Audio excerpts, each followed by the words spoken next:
Okay, so I figured I'd make a little before video here real quick. As you see here, this is basically what it looks like. Factory, you got your four-way, your hazard light switch, and then you have a little clock next to it. And as you can see, the clock is messed up. So it's, instead of replacing it, because yeah, who wants a messed up clock in their car, what we're going to do is I'm going to put my voltmeter in there and relocate the hazard light switch. Probably come over here, put it in that empty slot there. Haven't really looked yet closely to see if that's going to be able to work or not, but it should. Give me a second, I'll pop it out.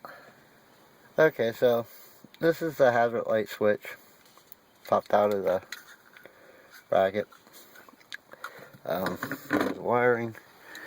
As you see here, you put it up next to it. Yeah, I mean, it'll definitely work in there. So I'll just run the wiring. I mean, here's the plug it goes into it. Right here. And it's a lot of wires, but it ain't that big of a deal. I'll run them all over, across over to there, resolder the plug on, and then that's where I'll probably locate it. And if it doesn't fit, I'll figure something else out, mount it somewhere else. Okay, here we have it all apart. Here's the back of it. It's just 4 clips. The guts, this is the digital clock that was in there that doesn't work right anyway, so that's basically trash. The cover, the screws. What you have here then is an empty shell casing here, basically. What I'm going to do is, here's the voltmeter. It's a regular standard cheap voltmeter. We're going to probably take the Dremel. We'll cut out all the way around the line, the edge there. Even though that will be bigger. I'll make a bigger hole than I actually need, as you can see there. I'm going to try to set this up a little better. Like that. But it will be a bigger hole than I actually need. But I'll just get it cut out. And the reason I'm going to do that is because I still need this bottom piece here, right here, to be able to clip back in place, and also these two little clips up top here to clip it back in place. So if I follow that line, I will not be cutting out them clips, as you can see right there. And on the bottom, it'll be close, but I don't have to, I can cut a little above that line. I'll probably just follow the line there of the switch here and just cut straight over through. Then we'll just glue this in place in the back. I'll make sure that it can be removable. The back case here can be removable. That way, if it does go out, you just buy another one, replace the guts, but the framework will be in there, so you don't have to go through all this again. And then we'll just finish it off with putting a little Bondo in there, and that'll be it. Okay, here's what it looks like after getting glued up in there, sand it down. I rolled the top edge off here, so now it meets the contour of the curve on the top. Just ready for Bondo. This is a simple mod. It doesn't take much to do. Not a lot of effort. I might get like an hour and a half total into this, not including time that I sit and wait for it to dry. It doesn't take a lot of special tools. I used a Dremel and sandpaper. That's pretty much it to get to a point that I'm at now. Okay, here we go. Bondo's finished. Filler. Turned out good. You see there? Just ready for paint, primer and paint, and it can be installed. Like I said, quick, easy, simple mod that can make a huge difference.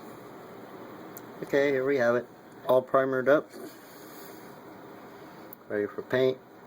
Not sure if I'm going to paint it right away because There's other stuff on the interior that needs to be painted, other trim pieces. So I think I'm going to wait, paint everything at once, especially since the rest of the trim pieces are going to be, will be handled on a daily basis. So therefore, you know, one, I got to let it set up real nice, real good before I put it back in, and second of all, I don't have any really good quality paint for that, and I don't want to use anything cheaper because of the same reason. They're going to be handled on a daily basis, you know, like the radio bezel, the switch covers and stuff like that. You know, right now it has wood grain. We're going to change it all over to a black, we think, either black or silver. So and that's another reason here not painting this, is because whatever color we go with, this would have to be painted, so why bother painting it and repainting it. But this is what we got. It turned out really good. It's not 100% perfect as far as, you know, the shape. As you can see, it looks like a little dimple there. Over there it's smoother, but it's really close. I think with the paint on it you won't notice it as much, or it might notice it more. If that's the case, I will probably address that and just add a little more filler, smooth it out even more. But you know, in the end I think it looks really good. So okay, here it is all back together. You can see it looks good, should work good. Boom, done. And I'll get it installed and get some video of that. Okay, here we have it, all done, installed. As you can see, works fine, it looks good. And like I said, you know, there's a spot right here, and you know, other places is the reason why we're repainting that. So I'm gonna just wait, repaint everything at once.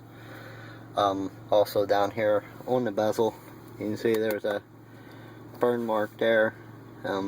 Not from, can't blame it on the wife, it was there when she got the car. So and then your switch panel here, again, wood grain, so we're gonna just do that. And we're not sure, again, like I said, I'm not sure what color we're gonna go with, maybe black, but that's what it looks like finished.